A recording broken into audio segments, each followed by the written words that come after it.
Now, I'm not saying that the Simply Fit board won't help, but I look at the dude in the back of that commercial, and the guy is huge and shredded, and I'm telling you, this didn't do it. And you watch commercials like this, and here's some of the direct quotes from that commercial. It says, "It's fun, effective, easy, and just minutes a day. It's so fun, I don't feel like I'm working out." And then Lori Grenier, she's obviously a person who works out. I would bet my entire life savings that she has a personal trainer. I would. I'd put it all right down right now. 2-to-1 odds, I'm going for it, right? And a plastic surgeon, yeah.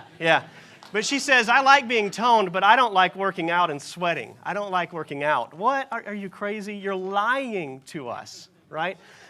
But this, yeah, that's true. That's true. But the point is, in this commercial, they give you this idea that you can look like that shredded beast in the background just by twisting on this board.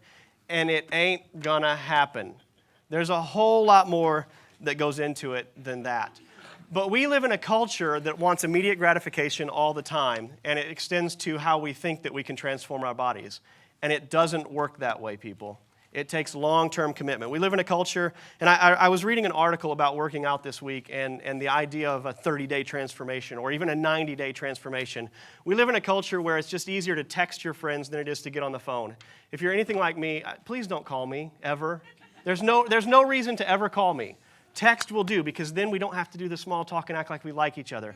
You can just send me the facts, right? Send me the question. I'll try to respond to the question eventually. But I want lightning fast. That's my life. That's what I want. And they talked about nutrition, how we do fast food and we eat out a lot, because the day we were in Italy a couple summers ago, or 4 summers ago, and in Italy they sit down for a meal and it becomes a 4-hour affair. I mean, it's just they bring you a course, you sit, you talk, they bring you another course, you marinate on that for a while. And in Western culture, that's gone. We don't have time to cook and prepare our own food anymore. We don't have time, so we grab what's there because we want instant gratification. We don't want to simmer and savor. And, again, I'm putting coffee on the screen, and some of you are going to hate me. But a lot of times, we talked about sleep a couple weeks ago and the necessity for good sleep and how important it is to our health. And a lot of times we drug ourselves because we're not getting enough sleep. We want instant energy. We don't want to take the time that it requires to eat well, to sleep well, to slow down, to lower the stress level and anxiety in our lives. We want everything in a hurry. And so we have to feed ourselves stuff that'll bring us up quickly. And I'm not saying never have coffee or caffeine, but I'm saying don't let it be a substitute for that slow savor of life, okay? I was at an airline flying out to Denver over the holidays, and I won't tell you which airline it was, except to say that it rhymes with Schmelta Airlines. And we got there probably a solid 2. I always try to get there really early. Some of you know the security debacles I've been through. I try to be super careful going through security, making sure we get there early. And the line at Schmelta's check-in, I was in line for an hour. And this was because their kiosk wouldn't accept my ticket because we had split up my tickets with my kids' tickets, so we had to get in the line. And it was total chaos because there were people who only had 45 minutes left until their flight was coming. So you would get in line, but then they would ask, who's on the 11:38 flight to Atlanta? And 18 people would raise their hand and say, come to the front of the line. So all of a sudden now you're 19th in line when you were first in line. And it was just so frustrating. And by the time we got to the end of the line, I felt personally abused. I was livid, and I'm trying. Okay, I'm a preacher. I can't start hitting people, But I felt it was a personal affront to me. I'm thinking, why don't you have more employees here? Don't you understand American culture? And that is so ingrained in all of us that if we have to wait for anything, man, I'm telling you, go to Nepal and try to get a driver's license and find out how good you've got it here at these airlines. You wait 3-4 hours just to get a driver's license. There's places in the world where waiting is just a part of the culture, but that's not ours. And we have this idea when it comes to health that we ought to be able to just do 10 push-ups and tomorrow morning flex in front of the mirror and look bigger and stronger. It does not work that way. We don't want to hear it, but here's some words that you need to hear. You've got to work for it. It doesn't happen overnight. If you want to improve your health, whether it's your cardiovascular health, whether it's your muscle definition, whether it's increasing your immune system, it's going to take a long-term grind where you have to be diligent. It's not something you can just do instantly. So I just want to say, nope. This, if you've ever seen the Pixar movie Wall-E, in the movie Wall-E, humans have evolved to the point where all they do is sit on hovercraft couches and watch the screens in front of them and drink milkshakes and eat hamburgers and French fries. And I'm telling you that dystopian society that it describes is not far off from where we are.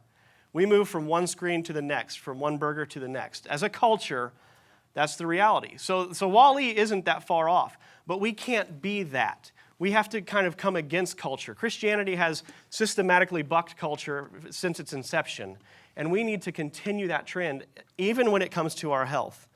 I shared last week about how Romans 12 talks about how you present your bodies as a living sacrifice, which is pleasing, acceptable to God. It says it's a holy thing that you give to God. And it says it's your reasonable act of service, or it's your true and proper worship. In other words, God put breath in your lungs. The gift that you have of vision and sight and touch and smell, these are all gifts that God gave you. This body is His, and He has allowed you to live in it. You're a spirit that lives in a body. He gave you a house to live in. And we should be appreciative of it. And I'm of the opinion that across the spectrum of who we are as people, Jesus said, love God with all your heart, soul, mind, and strength. As people, our bodies should be surrendered to God. When we say your body should be surrendered to God, automatically the puritanical church thinks of sex. I think it goes way beyond that. I think it says this whole thing is yours. What do you want me to do? Where do you want me to go? What do you want me to touch? What do you want me to look at? What do you want me to hear? That our lives and our bodies are submitted to Him. Whatever God has for you, whatever direction God wants you to go in, whether it's raising a family or whether He wants you to be a surgeon, whether He wants you to be a lawyer or a missionary to the Silk Road, it requires that you take care of this house that He's given you to live in.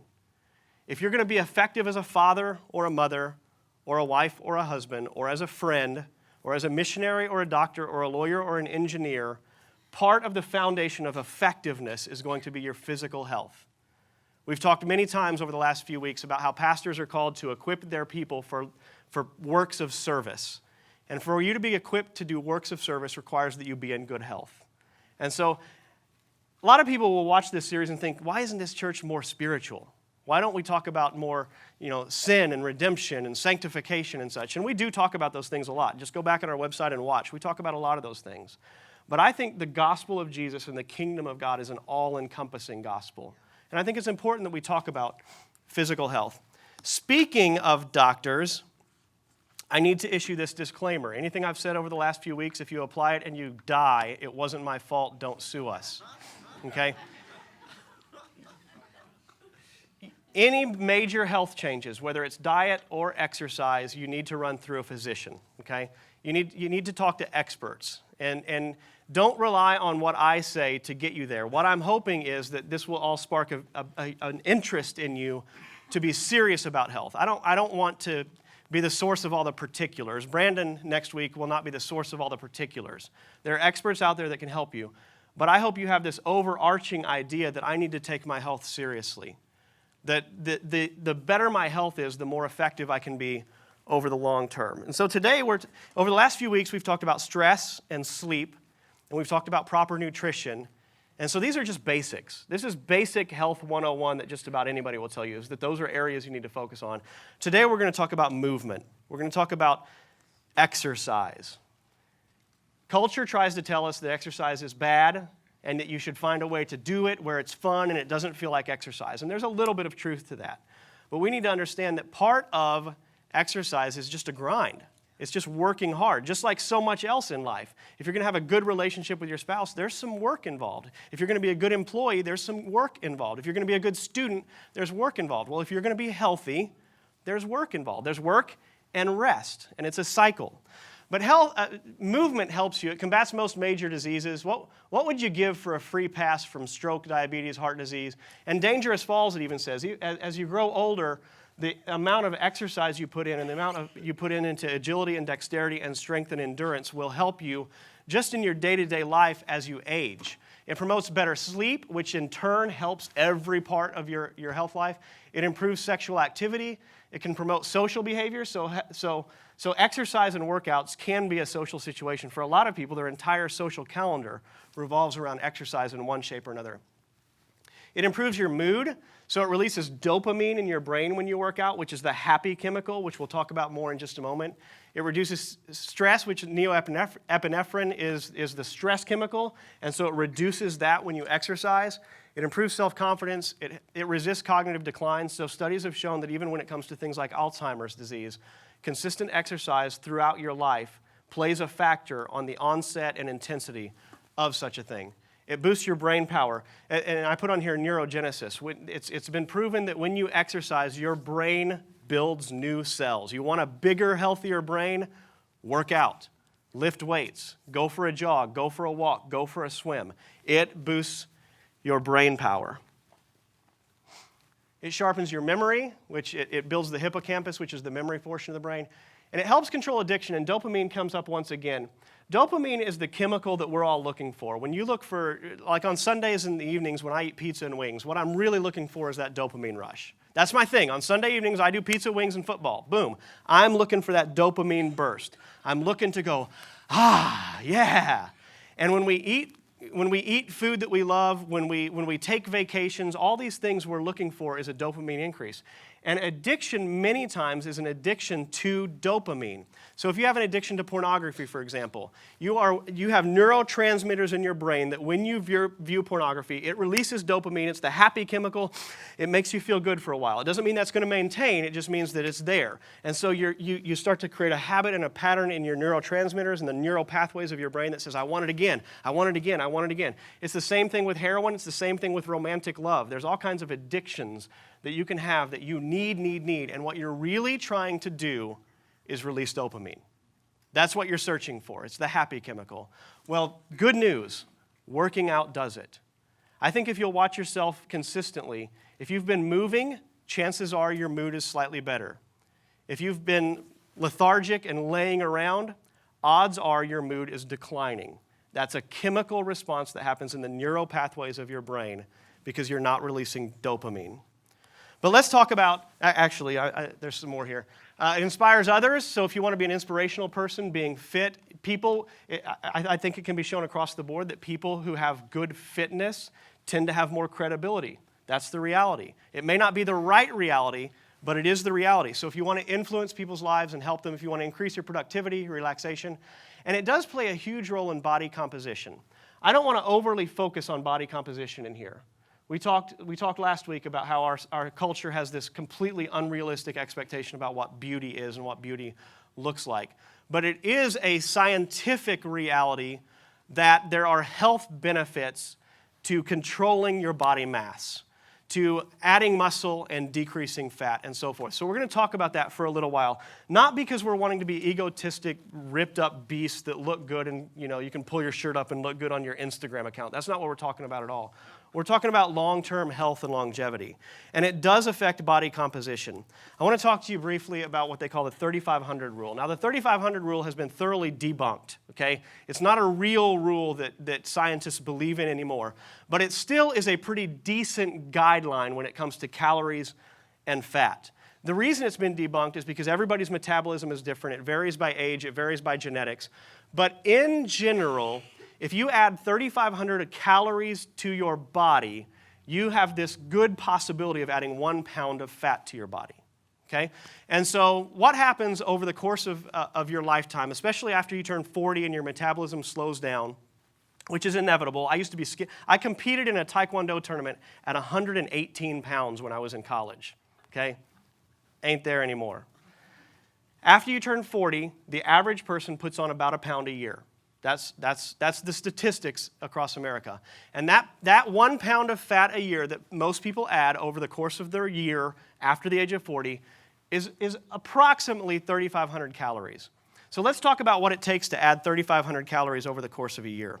You have what's called a basal metabolic rate. And the basal metabolic rate is this rate which your body consumes calories when you are completely at rest. Okay, so if you just lay in bed and do nothing, on average, a lady will burn about 1,500 calories and a man will burn about 1,650 or so. That's just if you lay around doing nothing. That's your body systems consuming energy. This obviously varies by age and weight and so forth, okay? But on average, you have this metabolic rate that is kind of fixed for you currently. And if you consume more than you burn, you're going to add on weight. If you consume less than you burn, you're going to lose weight. It's the facts. If you have gained weight, there is always an abundance of calories. If you have lost weight, there is always you have always burned more calories than you ate. Okay? That's the facts. There may be metabolic reasons. There could be glandular reasons why your metabolism doesn't do what the average person does. But there's always a surplus if you've gained weight. Now, over the course of a year, 365 days, what does it take to add 3,650 calories? It takes 10 calories a day. It takes a surplus of 10 calories over the course of a year if the rule holds up, which it doesn't exactly, but on average, 10 calories a day. So let's talk about what you need to consume an extra 10 calories a day. It's pretty ugly. It really is. A half a cup of asparagus is 13 calories. So if you overconsume by a half a cup of asparagus every day for a year, odds are you'll put on a pound by the end of the year. 1/3 of a gummy worm a day. What? 1/3 of a gummy worm a day can do it to you. 1 bite of steak. This hurts. This is 1.5 pounds at the end of the year. 1 bite of steak has enough calories over the course of a year to do that to your body, if you're not burning it. So let's talk about burning it. Let's talk about some activities that can burn approximately 10 calories. You can stand for 20 minutes. So instead of your basal metabolic rate of resting, now you've stood for 20 minutes. You've burned an extra 13.3 calories. You can play tennis. Good news for you, Chris. You can play tennis for 2 minutes and burn 13 calories. Now, obviously, I don't think there are intense degrees of standing. Everybody's getting nervous about category 3 because now I'm talking about intensity. Calm down. It's okay. We're not Puritans in here. It's all good. If you play real hardcore tennis for 2 minutes, you might burn 18 calories. If you play half-hearted tennis, you might burn 9. I don't know. But the point is, just a few minutes will add to that basal metabolic rate. And then sexual activity burns calories. It just does, folks. I think especially if you're doing it right, in my opinion. Just calm down. It's all good. Sexual activity burns calories. So some of you right now, your wife or husband has been saying, we need to lose weight. You need to elbow them and say, uh-huh. Yep. I got a plan, right? But here, what I'm trying to express here is that moving your body adds to your basal metabolic rate every single day. The more movement, the more your heart rate gets up, the more your joints are allowed to lubricate, the more you move, the better off long-term you're going to be as far as body composition is concerned. It's a scientific fact. You've got to be moving. So I have a few tips. Number one is that walking gets you into your 90s. They say this because a lot of times as you age, physical impact on your joints, the cardiovascular system, your bone structure makes it harder and harder to do heavy lifting, to play tennis, to play basketball, and so forth. I just know from being 30 to being 43 now, I can't play volleyball anymore. My volleyball days are done. I have no knees left, basically. So I'm looking for other alternatives. Walking is something most of us can do, and it is extremely beneficial. Remember, standing for 20 minutes burns 13 calories, just standing. So what does it mean if you get out and move your body by walking? So get in the habit of going for walks. It's an easy way to start moving. Find something you enjoy. I've had to move from volleyball to golf. I've started playing speed golf. So I get up first thing in the morning, tee off into the sunrise, and I jog to my ball. So I get there before anybody else is there, and I jog. And I slow down, get my heart rate down, hit the next shot, and so forth. I play better golf when I do that because I'm relaxed, I'm calm. I enjoy it thoroughly. Now, some people will pick on you and call you lazy if you're a pastor that plays golf. I'm going to be that pastor. I'm going to be a pastor that finds something I enjoy, and I work to keep my body up, and I'm going to work out, and I'm going to do it.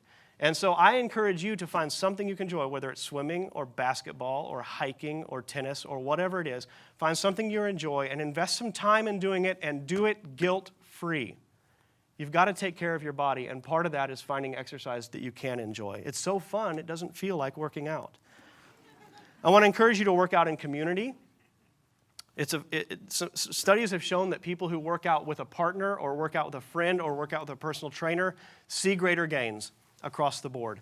One study showed that people who lose weight keep it off much more often if they're in a community of some sort that is encouraging them and helping them. 66% who have done it in a community keep the weight off, whereas in the 20 percentile range, people who have no community. So call up a buddy and say, let's play tennis. And besides that, tennis would be kind of boneheaded by yourself anyway, right? It's like the ping pong table that folds up on its side. I think you're just very lonely. Hit it hard. When I say hit it, that is not a misspelling. It stands for high-intensity interval training. Studies nowadays are showing you that they have what they call static state cardio. So that's you get on a treadmill for 20 minutes, you jog. You're staying at the same intensity, same speed, same heart rate. Now they're showing that interval training is probably much better for your heart. So the idea behind interval training is that you do something really intense, really hard for a short period of time, and your heart rate goes way up, and then you rest, and it comes way down. And then you do something really hard, and it gets way up, and then it comes way down. And studies nowadays, in my understanding, and all this, I want to say that this is just what I'm studying, and I could be wrong about it, and we could find out something different 5 or 10 years from now. Studies on this stuff are cyclical. But what the current modern science seems to indicate that you're better off doing. So you'll see videos online of guys getting on stationary bikes and pedaling as hard as they possibly can for 20 seconds, and then breathing for a minute. And then as hard as they can for 20 seconds and breathing for a minute. Again, see your doctor. Some of you, your heart condition, your lungs, this is not for you. But if you really want to hit it hard, if you really want to burn a lot of calories, if you really want to see increases in gains, high-intensity interval training is one way to go. I also want to encourage you not to be afraid of resistance training, weightlifting. It can be intimidating on 1,000 levels. You can be scared of. Go to Google and Google workout fails and see some of the videos of people who don't know how to use exercise equipment. So there's like this one, there's this one machine that you're supposed to get in, and it's supposed to be a deltoid machine. So you use it, you raise it like this, and there's weights attached on a stack, and it works your deltoids, your shoulders. And there's a video of a guy getting in it and using his legs. And I find it way more funny than you guys do, apparently. But the machines are intimidating. I get it. Weightlifting is intimidating. It can be hard, especially if you've never worked some of your smaller muscles. A bench press can be very, very difficult because maybe your chest is strong, but maybe those little stabilizing, balancing muscles aren't. It takes a while. But find somebody who knows what they're doing. Watch some videos online. I met somebody yesterday who does CrossFit all the time, and I asked, how did you learn? She said, I watched all these YouTube videos on how to do it. There's ways to learn how to do it where it doesn't have to be intimidating. There are gyms that you can go to that are not intimidating as far as the big, steroid field rage machines throwing weights everywhere. There's gyms that you can go to. And I also want to address specifically ladies, because ladies oftentimes are afraid of lifting weights for this reason. They think they will become Arnold Schwarzenegger. I sat on a plane. I was on a plane. I don't remember where I was flying. I was flying out west, and these bodybuilders got on, and it was very clear that they were headed to a competition because there were like 20 of them. And this girl came down the aisle, and I'm telling you, her biceps were bigger than my thighs. I'm not exaggerating that her biceps were this big. And she sat in the seat on the row across from me. And I don't remember how I started up the conversation, but I was really curious and interested, and I started learning about how they do what they do. And I said, somewhere in the conversation, I said, look, this maybe I'm not allowed to ask this question. I said, but I've got this guy who plays offensive line in college for football, and he talks about the difficulty of athletes at that level because so many people are on steroids that the people who try to work out naturally and not use steroids can't compete. And I said, and you don't have to answer this. I said, but I'm just curious, in your profession, is that a reality? I mean, is it real that you have to compete against all the people who use steroids and then find out how to do that? And she leaned over in the aisle. She said, sweetie, at this level, everybody uses. Now, that's an anecdote from one conversation I had, but I believe her. I could be wrong about it, but I believe her, and I think she was in the know. Here's what I mean. You will never look like that naturally. You do not have to be afraid of that, ladies. Sometimes ladies are afraid that I'm going to go get bulky if I start lifting. The reason it's important is because muscle burns more than fat. So if you really want to change your body composition, you've got to add muscle. The way to do that is through resistance training. If you go work out as hard as you can and you eat as clean as you can, you are not going to look like that. You might eventually get to this level, but odds are for the average person, you're just going to look like a slim, trim, fit lady. So you don't have to worry about Lori Grenier saying, I like to stay toned, but I don't like to sweat. Okay? If you want to look toned, you need to add muscle, which burns more fat, and part of the way to do that is by resistance training.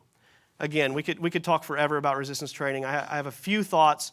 One is releasing the beast, meaning that there's some compound exercises that you can focus on, like squats and deadlifts and leg press. And what these do is they release human growth hormone, and they allow you to enter what they call a catabolic state. And so if you really want to add muscle, which will allow you to change your body composition, you need to talk to somebody who knows what they're doing. Talk to a doctor. Make sure you're cleared to do it. But look into some really, really hard stuff. They say work to failure. The only way to build muscle really is to what they call micro tears in your muscle, and to do that, you need to work to failure. So if you can bench press 8 times, no problem, you need to bench press 14 times. You need to get to the point where you can't lift the bar again, and a buddy helps you lift the bar. And that tears the muscles with micro tears that are perfectly safe. Then you feed yourself protein, and it adds to the muscle. It builds up the muscle. I can tell I'm losing some of you. Some of you are like, I don't care. Why aren't there more Bible verses on the screen? They say, work out like a beast, eat like a king, sleep like a baby. That's the way to change your body composition. They actually say when you eat breakfast like a king, lunch like a prince, dinner like a pauper. But you can get into that later. I want to encourage you when it comes to your workouts to be this. I don't know if this is a guy or a girl. I wanted to say be him, but then I thought, I don't know that that's a him. I don't know that we're going to get into this today, but do snails even have gender? I have no idea. But I know they move slow, and that's why it's up there. Don't try the 30-day plan. What you're really going to do is destroy your metabolism, so you're going to eat 800 calories a day in a hope that you'll lose weight. And then, unless you have a plan, like Terry Adams, for example, she's been on a plan that required some very low-calorie stuff, but she has some excellent plans that she's coordinating with people who are scientifically minded to reset her metabolism. Because what happens is you get on these 30-day plans and your metabolism just dies, and then when you go back to eating normally, boom, all the weight comes back. So you have to be very careful about all that stuff. And my point is that you need to take a slow approach to this. Don't try to transform your body in a month. I mean, you can make significant gains in a month. Think more like 2 years. Think in 2 years, I want to be 70 pounds slimmer. I want my body fat composition to have gone down. I want my resting heart rate to be 80% of what it is now. I want to be in better health. And take a long-term, slow approach to it. Forget forever the idea of instant transformation and instant gratification. Take your time and become healthy. Move your body and eat clean. Okay, here's the Bible verses. And these aren't just up here because I know you guys need some Bible. I told you at the very beginning that this series would be very practical and seem kind of unspiritual at times. I don't think it's unspiritual at all. I think spirituality and physical health are tied together intimately. I think you are a spirit that lives in a body. But I want to mention that Jesus, at some points in his life, said some very, very challenging, difficult things. At one point, somebody came to him and said, Jesus, I'd like to follow you. So this was an opportunity of a lifetime or of millions of lifetimes to get to actually walk in the footsteps of Jesus. This guy has this opportunity. So he comes to Jesus. He says, I want to follow you. And then Jesus makes this really odd statement. He says, foxes have holes, and he names another animal and says, they've got a place to rest. And he says, but the Son of Man has no place to lay his head. He says, if you follow me, it's going to be hard.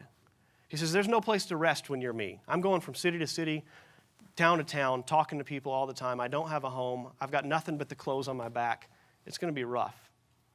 One person says to him, well, let me go home and bury my father. My father died, and I've got to go attend to the funeral. And then Jesus says this really wild thing, which I don't know if I put up there or not. I didn't. He says, let the dead bury their own dead. Somebody says, I want to follow you. And he says, I don't know that you're fit to follow me. Because he says things like this. He says, no one who puts his hand to the plow and looks back is fit for service in the kingdom of God. In other words, if a farmer goes in and thinks, okay, I'm going to farm my field, I'm going to work, but he's always looking elsewhere and he's always distracted by something else, he says, that's not a very good farmer. And he's making the point that if you're going to follow Jesus, it's an all or nothing affair. Now, instantly, that makes me feel like an absolute failure. So I want to point out that it's an all or nothing affair that you will never attain to. It's just like marriage. I am fully, wholeheartedly devoted and committed to my wife, and I will never fully and wholeheartedly be everything to her. I'm incapable of being everything she needs me to be all the time, and yet my desire is to be hers. That's what it's talking about. And so the reason I mention that, the old hymn says this. It says, have thine own way, Lord, have thine own way. Hold o'er my being absolute sway. You might feel like this isn't very spiritual. You might feel like this sounds like a self-help talk, and I admit it does. I'm not arguing with that. But when it comes to ourselves, Jesus said it's an all or nothing affair. And we want to make all mean just these little pockets of our lives. We want to make all mean our church attendance or our small group attendance or our service projects. All means all. It means your body. It means your mind. It means your relationships. And so you might, I get it. Some people in here might be offended by the sermon topic. I get it that some people might think, I am never eating clean. I'm never giving up junk food. I'm never going to give up smoking. Or I mentioned porn addiction earlier. I'm never going to look at that portion of my life. I'm asking you to look at the God of the universe and say, have thine own way. Let you be in charge. And I believe that that includes your physical health and your physical body. Again, these are tips. This isn't meant to be the end-all, be-all of the solution for your physical body composition or physical health. But I do hope that it inspires you to take your health seriously and to submit it to God.